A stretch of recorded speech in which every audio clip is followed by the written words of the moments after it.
Today we have genomic sequencing, robotics, energy storage, artificial intelligence, and blockchain technology. And we believe they are going to converge, actually. So we don't have individual technologies doing one S-curve at a time. Sure. We've got S-curves feeding S-curve. Well, we think we are in the midst of an explosion in innovation, which I know Michael knows all about. And we believe there are 5 major innovation platforms evolving right now at the same time. We've never had this before. You have to go back to the early 1900s, telephone, electricity, automobile. Just to give you an example of that, autonomous taxi platforms.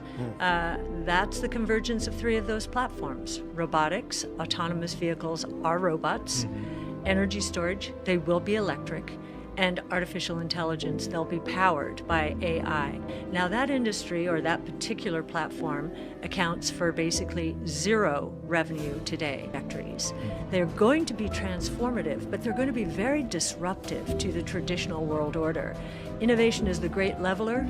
You know, the most seasoned experts are all new, experts in any particular topic historically, are all new to these innovation platforms. Wow. By the year 2030, we think it will be a $9 to $10 trillion revenue generating opportunity. So what we usually say is get on the right side of change, because these platforms, and they involve 14 different technologies, they are all creating exponential growth trajectories. What I would do is make sure I do the research, and I'll put a little plug in for ours since we give all of our research away. It's on arc-invest.com, and there you will find how to get on the right side of change, or at least where to go. Now, but in terms of the traditional world, I would really take a hard look at how it's going to be disrupted and make sure that either you're an agent of change for your company in this new world, and you're with a company who will or that will change, as opposed to a company tried and so I think what it will require longer term is a multidisciplinary education. And because of these convergences. So I would certainly think about that.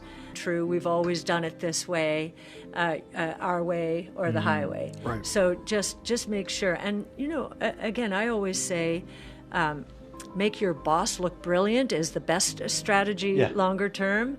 And many younger people coming into the workforce now know so much more about technologies in their everyday lives than their bosses. Then we have our bottom-up stock research-driven thought processes. And then we have an overlay, which is all about innovation. It's a 6-metric scoring system. The first is people, management, and culture. So I think it's actually going to be easier to make an impact as a young person today than it might have been 10 years ago, because the technologies are changing so quickly, and the younger people entering the workforce today are more digitally native, and everything's the digital and the physical are converging. We do our top-down research, which is all about sizing the markets, figuring out the unit economics. I am maniacally following management changes over time, seeing who's coming, who's going, and because it really makes a huge difference to a company.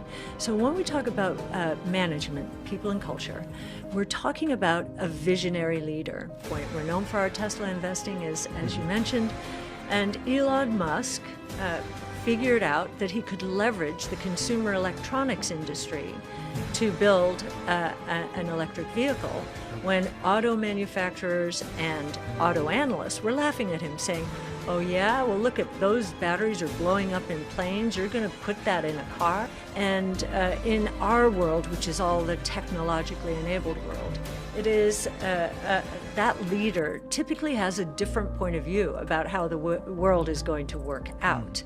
Very different from the traditional point of view. And Tesla is a great case in point. Well, guess what? He did it. And still has a lead in batteries. Right. And he's also the only auto manufacturer to design an artificial intelligence chip.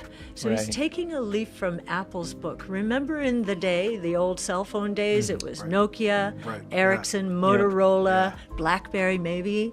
Where are they now? They missed the plot. They lost the plot. Why? And I would say public and private world. Stand up against them and say, we need to invest aggressively now in order to capitalize, to get there first. Because with artificial intelligence as the glue in much of innovation today, the companies with the largest pools of data, the best domain expertise in their own industries, the best AI expertise, is probably going to win a winner-take-most market. They did not design, as Apple did, a chip for smartphones, you know, a computer in your pocket. They weren't thinking that way. They were thinking more about fashion, actually. I remember it very well. Elon's doing the same thing. But the most important thing a leader of a public company today has to do is stand up against short-term oriented investor. It's going to be quite something, you know, autonomous driving. The company that gets someone from point A to point B safely and quickly is going to be the winner. You know, the safety is going to be paramount, and once the reputation starts building, then the network will grow fairly rapidly.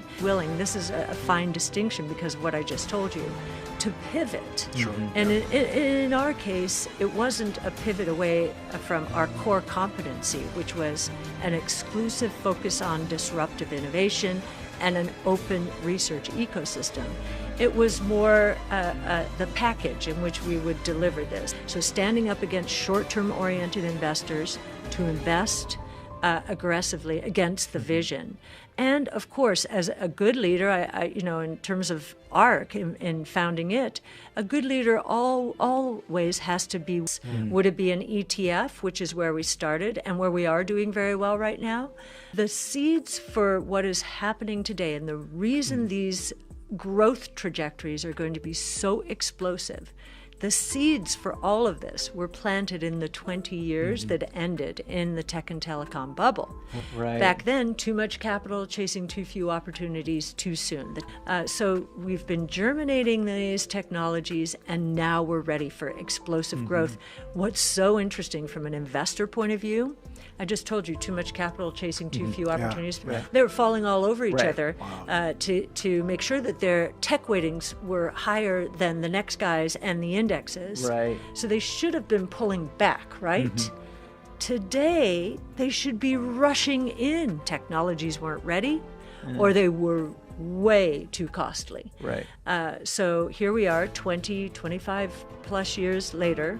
We've been germinating these technologies, AI, deep learning, the big breakthrough in 2012, before that cloud computing, 2006 with AWS. So these technologies did not exist back then.